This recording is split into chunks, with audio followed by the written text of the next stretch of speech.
McLaren. Frank, we had another good weekend of boxing. Do you want to tell us a little about that? Yeah, we had a fantastic show at York Hall. Unfortunately, I couldn't be there, but I watched it back on the box. Tony Conquest upset the bookmakers and beat Daniel Amann for the Commonwealth title. Mitchell Smith had a fantastic fight. Didn't look bad. He's standing over there at the moment. Don't make his head too big, but I thought it was an excellent performance, beating an undefeated fighter. And Well, I think we're going to be speaking to Mitchell in a few minutes, so that'll be good. yeah, so I was very pleased with him. He looked really good. Gary Kokorian had a good win.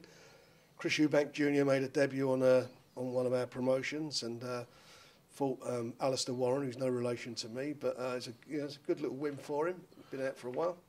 Chris, is that a boxer we're going to see a lot more of, and are you got big plans for him? Yeah, he'll be out again. We'll be announcing the date in the next week for him. Tom Baker had a good win, beat Harry Matthews, so I was quite pleased with him. And then Josh Lever had a win. His fight got reduced to 6-2s rather than 4-3s, and I don't think any boxer likes fighting 2-minute rounds. You can't get into your rhythm, so it's a bit of a pain in the backside. But the border control wouldn't allow the other guy to do 4-3s. So, What do you think about that rule that the board sometimes invoke, where if they're a bit concerned about a fighter, they reduce the rounds, reduce the length of the rounds, but allow it to be 6-2s? I don't get it. I don't get that at all. I think I don't see why you would do that. I think you just keep it at 4-3s.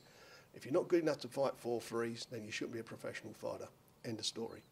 If they're amateurs, the duration of rounds they do. If you're giving a boxer a license, if he can't do 4-3s, then in my opinion, he shouldn't be licensed.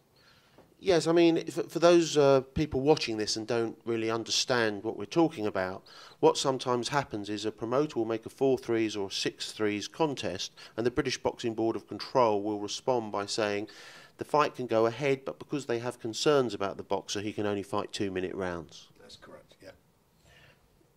Any more on this show? Yeah, I think Chris Evangelou had a win. Adiz Hussain had a win. Mo Hussein's son, who I used to promote years ago, he had a win. Conrad Cummings won, and J.M. Kaur won. So all in all, it was a good night. I thought it was a good night's boxing. It's absolutely sold out, tremendous atmosphere, and some good performances there, especially from the youngsters. Who, there's a couple of them I think are really going to go places. Well, I think from our last chat, we were saying that a banged-out York Hall with the atmosphere that it generates is second to none, and I think that's what the weekend showed. It is, there's no doubt about it. And as I say, I watched it back on the TV because I had a bad stomach over the weekend. But watching it on TV, it came across really, really well. I mean, it was, the atmosphere, got into your room as you was watching it. It was really good. And I'll tell you what, one of the pundits on there didn't do a bad job. That Frank Buglioni. I think he might have a career after boxing. Frank who? Buglioni. He's a fella out of Enfield. He didn't look bad either. I thought he'd done quite well. It's nice to watch it on the TV. I mean, we watch it back afterwards, but watching it live, it was quite interesting to see the guys. And I think one of the reasons we're having a little bit of joke at Frank's expense is he's also going to be joining us in a few minutes. And how do you find the atmosphere in the Copper Box comparison to York Hall? Well, I think it's a bigger version of York Hall. And unfortunately, when the first show we did there was a lot of transport problems, and hopefully that's all been overcome now. We've now done, I think we're into our full show in the last few months. So once it's sold out, when that venue's completely sold out, that'd be like a bigger version of York Hall. It's got fantastic sight lines, good seats everywhere. The seats, which are probably the equivalent of York Hall balcony, are right on top of the ring. So I think, I think especially for this show, I think it'd be a cracker. Frank, would you like to make a quick introduction to the boys? Mitchell Smith, new kid on the block. How are you? Frank Buglioni. Good to be here. Now, Frank, you're going to be leaving us in a few minutes, but a question I wanted to ask you before you left was two rising stars, two great ticket sellers. How does the promoter build boys like this?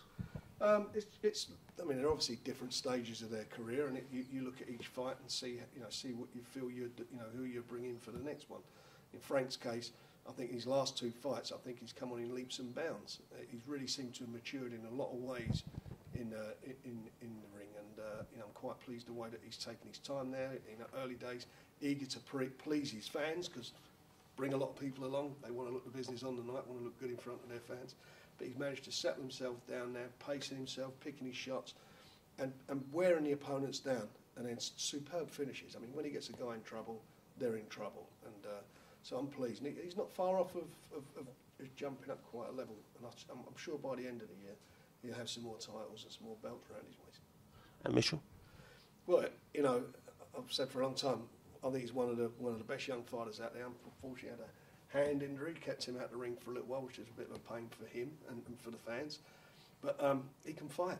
I mean, he had a really good win on, you know, beating an undefeated fighter on Saturday, and the way he goes about his business, you know, as soon as that bell goes, you know, he's on top of you. He doesn't give you any space.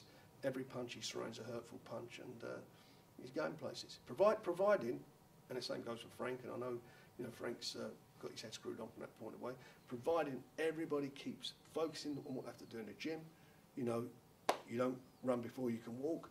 You train hard. You live the life, and it'll all happen. I might put you on the spot here, Frank, because I found out that Mitchell's a West Ham fan.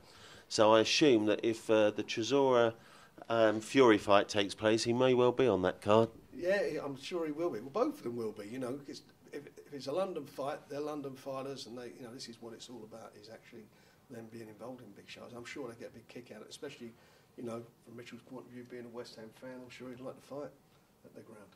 Yeah, blinding. You know, it would be blinding to fight on the West Ham ground.